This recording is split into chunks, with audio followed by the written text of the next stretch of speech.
Hello student, welcome to BCEP Academy online classes. Dear student, in the chapter organizing, I am going to discuss about the importance of delegation. Abhi in the previous video, I was discussed about the delegation, concept of delegation and element of delegation and difference between the different types of delegation like authority, responsibility and accountability. In this video, I am going to discuss the importance of delegation. Delegation का क्या importance है? Delegation is a key element of effective organization. किसी भी organisation एक effective organisation का एक की element होता है. कोई ऑर्गेनाइजेशन कितना इफेक्टिव है, कितना अच्छा है, ये वहाँ की अथॉरिटी के ट्रांसफर से ही होती है. कोई बड़ा ऑर्गेनाइजेशन है तो आप देखते हो, सपोज करिए कि स्कूल की बात करें तो एक स्कूल में आप क्या देखते हैं, एक मैनेजमेंट होता है, मैनेजिंग डायरेक्टर होते हैं. मैनेजिंग डायरेक्टर होलसेल सुपीरियर है, उसके नीचे प्रिंसिपल है, वाइस प्रिंसिपल है, आपके टीचर्स हैं.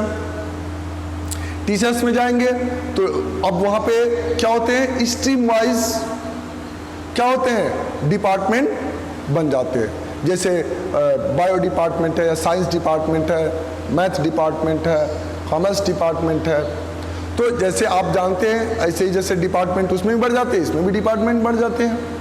अब आप तो जैसे डिपार्टमेंट बन जाते हैं अथॉरिटी भी उनको प्रोवाइड की जाती है और अथॉरिटी के साथ साथ उनको रिस्पॉन्सिबिलिटी भी दी जाती है. रिस्पॉन्सिबिलिटी के साथ साथ अकाउंटेबिलिटी होती है. आपका रिजल्ट खराब होता है तो अकाउंटेबिलिटी हम लोगों की होती है, ठीक है. और आप नहीं पढ़ते हैं तो आपकी भी अकाउंटेबिलिटी बनती है. आपने नहीं पढ़ा इसलिए फेल हो गए, आपने अच्छा पढ़ाई नहीं किया. तो इसलिए सबकी कोई न कोई रेस्पॉन्सिबिलिटी और अकाउंटेबिलिटी होती है अकॉर्डिंग टू अथॉरिटी. तो सबसे बड़े जो इंपॉर्टेंस होता है वो है इफेक्टिव मैनेजमेंट. अगर जिस भी बिजनेस ऑर्गेनाइजेशन में अगर डेलीगेशन का प्रोसीजर किया गया है, डेलीगेशन है, तो वो वहाँ का मैनेजमेंट क्या होगा, इफेक्टिव होगा.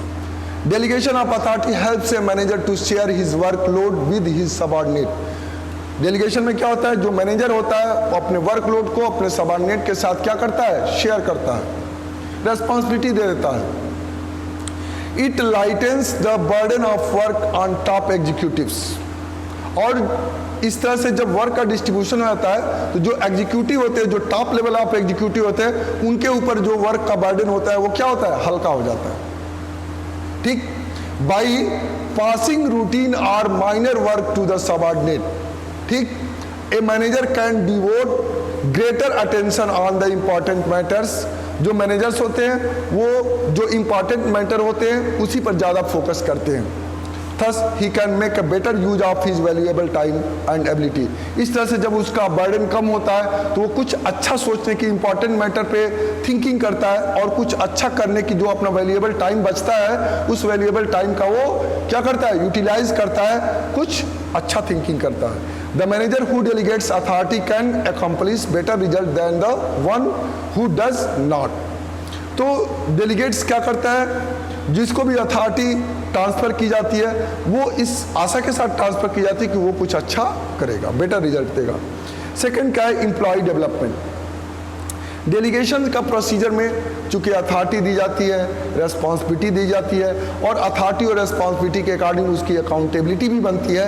इसलिए जब वो वर्क परफॉर्म करता है जब सबऑर्डिनेट, तो उसकी अकाउंटेबिलिटी बढ़ जाती है, तो उसकी एक रेस्पॉन्सिबिलिटी बढ़ जाती है, जिम्मेदारी बढ़ जाती है. तो वो अपने वर्क को अच्छे से परफॉर्म करता है क्योंकि जानता है कि मुझे इस वर्क के अगेंस्ट हमको जवाबदेही देनी पड़ेगी, इसलिए वो वर्क अच्छा करता है. जब वर्क अच्छा करता है तो उसका डेवलपमेंट भी होता है, ग्रोथ होता है. तो ये delegation of authority provides more opportunity to employees to utilize their talents. और जो अपना टैलेंट्स का ज़्यादा यूज़ करता है, आप अपने टैलेंट्स है, आपके पास पढ़ाई है, आप टैलेंट्स को जिस तरफ यूज करेंगे उसी तरफ उसका ग्रोथ होगा. आप पढ़ाई में लगाएंगे टैलेंट्स तो पढ़ाई में ग्रोथ होगा, आप खेलने में लगाएंगे तो खेलने में ग्रोथ होगा, सोने में लगाएंगे तो सोने में ग्रोथ होगा, आपका सोए रहेंगे. इस तरह की चीज़ें जो एम्प्लॉय डेवलपमेंट, अपने टैलेंट, वो टैलेंट को यूटिलाइज करता है, और उसको जब रिस्पॉन्सिबिलिटी दी जाती है तो वो अपने टैलेंट के अकॉर्डिंग वर्क भी करता है, और इसलिए जब वो वर्क अच्छा करेगा तो फिर से उसको वो ऐसी रिस्पॉन्सिबिलिटी दी जाती है, और कई प्रमोशन के चांसेस होते हैं तो उसको फर्स्ट प्रेफरेंस दिया जाता है। It allows them to develop those necessary skills which help them to perform complex tasks. और इस तरह से जब वो एक टास्क कर लेता है तो उससे और अधिक दूसरा और टास्क दिया जाता है, उससे बड़ा टास्क दिया जाता है। इस तरह से उसका जो एक्सपीरियंस होता है वो डेवलप होता है। Delegation is a technique for developing better managers for future by giving them chance to use their skills, gain experience and develop themself for the higher job position. तो ये जो एक्सपीरियंस होता है, जो स्किल्स जो gain करता है वो उसको उसके हायर पोजीशन तक जाने में क्या करता है, हेल्प करता है, मतलब प्रमोशन। नेक्स्ट है motivation of employee. Delegation is an important instrument to motivate the subordinate. When authority is delegated to subordinate they are encouraged to do their job with greater responsibility. तो ये एक motivation भी काम करता है। जैसे एक क्लास में किसी बच्चे को मॉनिटर बना दिया जाता है, अब जो ही वो मॉनिटर बना दिया जाता है उसको एक अथॉरिटी दे दी जाती है कि तुमको ये अथॉरिटी है, ये राइट्स है, तुमको क्लास में तुम इस अथॉरिटी का यूज कर सकते हो। इसके साथ साथ एज ए मॉनिटर उसकी रेस्पॉन्सिबिलिटी भी बढ़ जाती है, ठीक है। अब वो उस पोजीशन पर रह के उस पोस्ट की गरिमा को बनाने के लिए वो क्या करता है कि मॉनिटर कैसा होना चाहिए, पढ़ने में अच्छा हो, लीडरशिप हो, अच्छा लीडरशिप कर सके। तो अब वो मॉनिटर हर तरह से वो अपने आप को वो डिसिप्लिन में रखने की कोशिश करेगा, डिसिप्लिन रखेगा क्योंकि वो मॉनिटर है, वो सोचेगा कि हमसे कोई गलती ना हो। तो इस तरह की जो अपने आप में जब जो ही उसको अथॉरिटी ट्रांसफर कर दी जाती है, वो रिस्पॉन्सिबिलिटी दे दी जाती है, तो वहीं से वो आप सेल्फ मोटिवेट हो जाता है कि मैं एक मॉनिटर हूँ, मुझे यही करना चाहिए, मेरा डिसिप्लिन, मैं डिसिप्लिन रहना चाहिए, मुझे मेरा जो ड्रेस कोड है वो सही रहना चाहिए। तो एक ये मॉनिटर की अकाउंटेबिलिटी अपने आप उसकी अकाउंटेबिलिटी बन जाती है, क्योंकि अगर कुछ ऐसा जो अथॉरिटी दी गई है, उसको जो रिस्पॉन्सिबिलिटी दी गई है, उस वर्क के प्रति उसकी अकाउंटेबिलिटी बनती है। जानता है कि मुझसे क्वेश्चन पूछा जाएगा कि क्यों ऐसा हुआ, इसलिए वो क्या करता है, इससे वो सेल्फ मोटिवेट होता है और वही करता है जो उसके लिए नेसेसरी होता है। तो ये चीज़ें delegation provides a feeling of status. तो मैंने अभी बताया है कि जो डेलीगेशन क्या होता है, फीलिंग ऑफ स्टेटस। जब भी उसको अथॉरिटी दी जाती है तो वो एक स्टेटस फील होता है। क्लास में मॉनिटर एक अलग स्टेटस हो गया, अदर स्टूडेंट से वो क्या हो गया, डिफरेंट हो गया। तो एंड रिकॉग्निशन टू सबऑर्डिनेट, अब वो स्पेशलाइज हो जाता है। Their freedom and job satisfaction increases due to the authority they enjoy and the reward they get for better performance. और आप जानते हैं कि आपके वहाँ जो मॉनिटर होते हैं पूरे साल परफॉर्म करते हैं अपनी रिस्पॉन्सिबिलिटी अथॉरिटी के थ्रू, तो उनको लास्ट में उनको रिवार्ड भी दिया जाता है एज ए मॉनिटर उनके वर्क परफॉर्मेंस के अकॉर्डिंग। तो ऐसे ही जो भी सबऑर्डिनेट को जो ड्यूटी दिया जाता है, अथॉरिटी दी जाती है, रेस्पॉन्सिबिलिटी दी जाती है, अगर वो अच्छे से परफॉर्म करता है तो उसको रिवार्ड भी दिया जाता है। Responsibility for work improve self esteem and confidence of employee. और इस तरह से जब वो रिवार्ड दिया जाता है तो उसका कॉन्फिडेंस क्या होता है, डेवलप होता है। इस प्रकार delegation promotes a sense of initiative and responsibility among employee. तो इस तरह से क्या होता है, वो सेल्फ इनिशिएटिव होता है, उसके अंदर सेल्फ मोटिवेशन आता है। नेक्स्ट है facilitation of growth. Delegation facilitates expansion and growth of an organization by providing trained and experienced person to take up leading position in new ventures or project।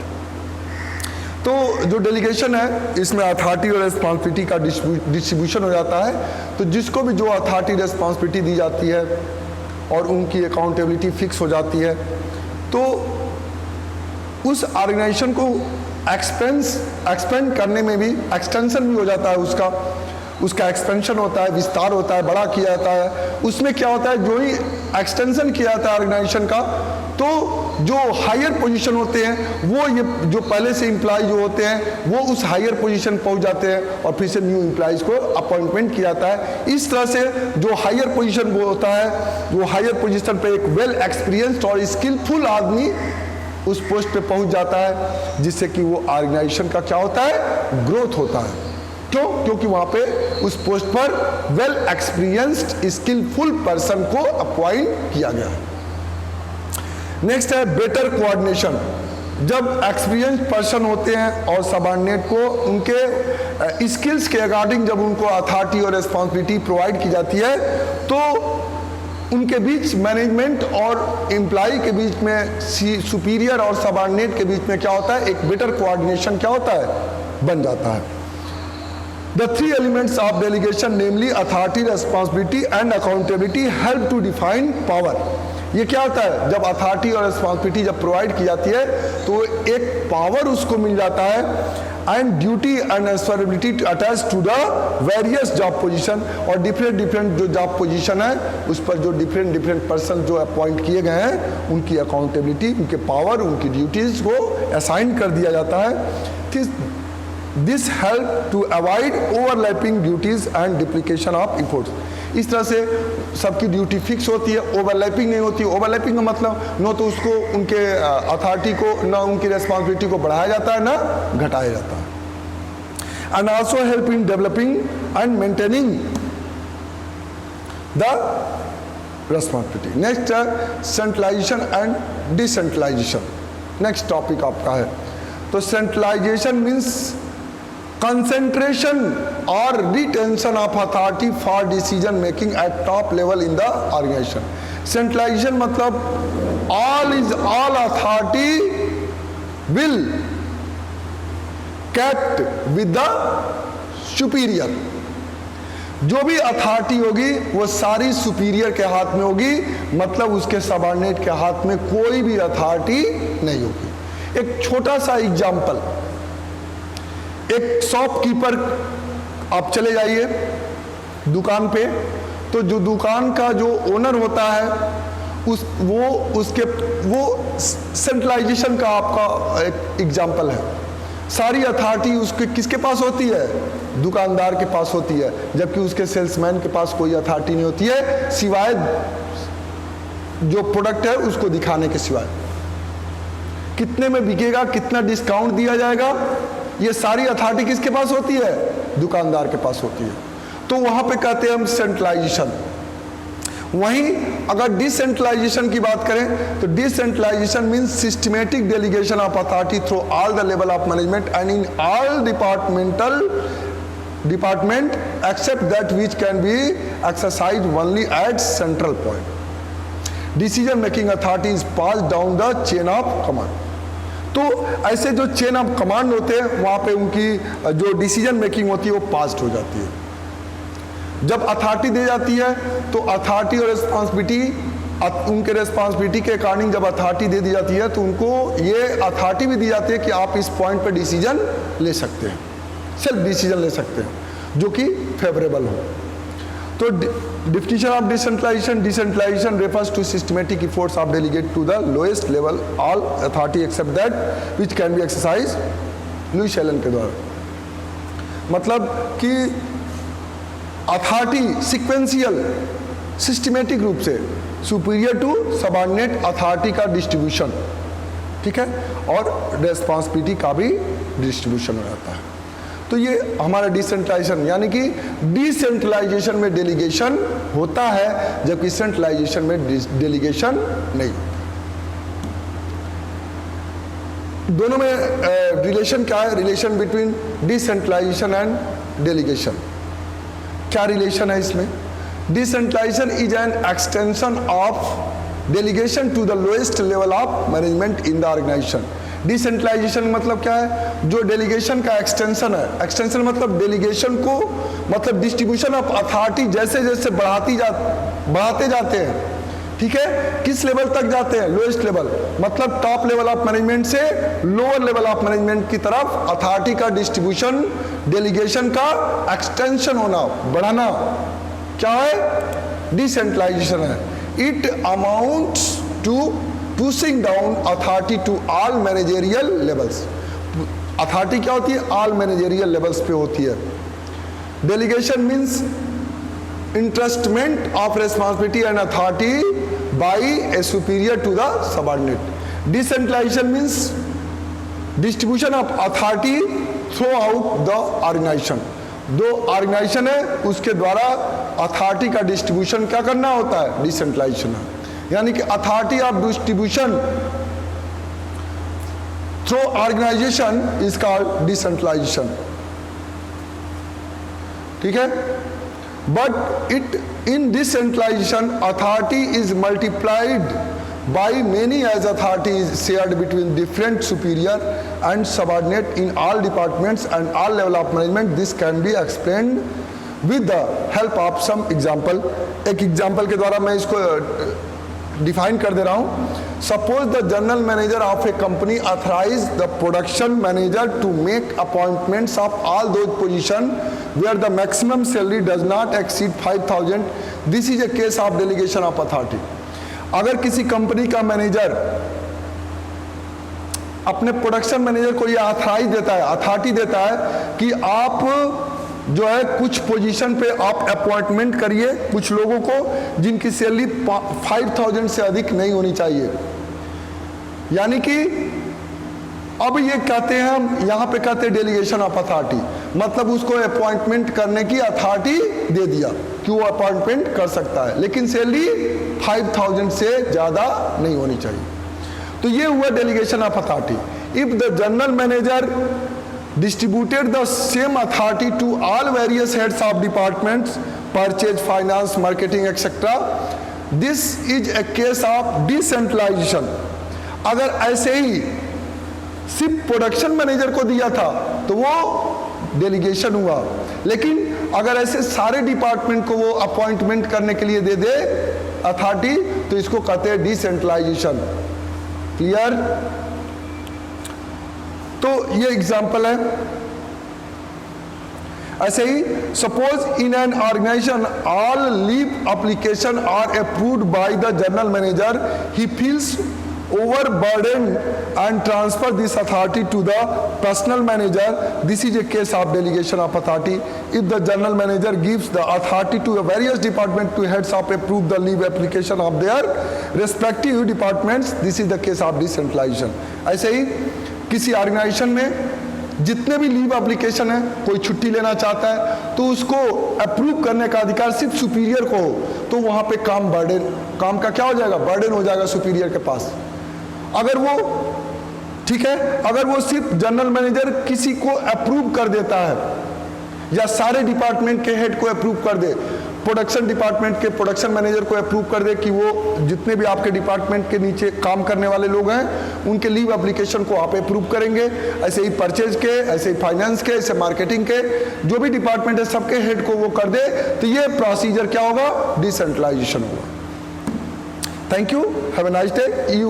If you have any confusion, then ask question on Google Classroom.